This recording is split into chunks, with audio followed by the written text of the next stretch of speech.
Yan. Mayroong taba ng ano dito, karni. So, ang gagawin dito, gagawin nilang, gagawin ng oil. Ayan. Ito ang pang-oil dito sa ating iluluto. Ayan, ito na siya.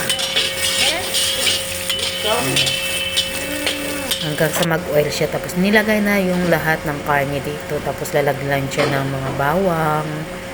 Ayan. Lahat ng masala, black pepper, salt. And then, nilagyan ng sili. Lalagyan natin ng sili yan.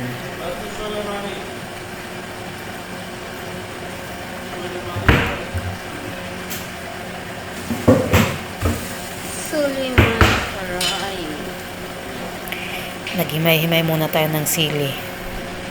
Kasi hindi na i-ready nung umpisa pa lang.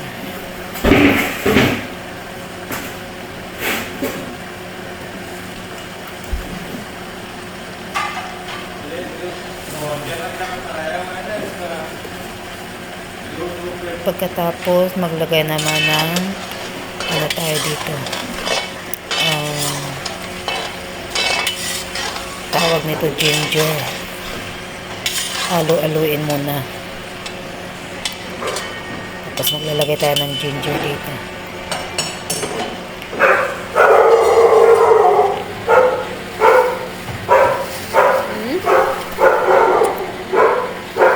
Ayan. Ang ingay ng mga aso namin dito. Ingay ng aso. Yan, ganito lang yun paggawa ng white mutton karay. Tapos halo-haloin. Yan.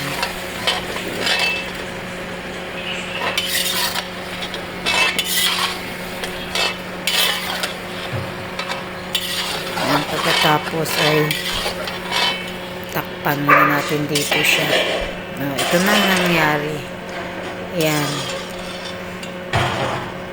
Tapos mamaya, lalagyan na natin ng konting tubig.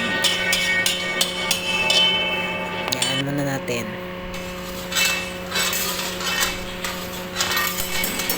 Antayin na lang natin siyang maluto. Ganito lang kasimple ang paggawa. At saka yung kanya mga ingredients, yun lang din. Wala na. At tasty. So yummy. Ayan. Ito na ang kinalabasan niya. Yan ang white mutton karay.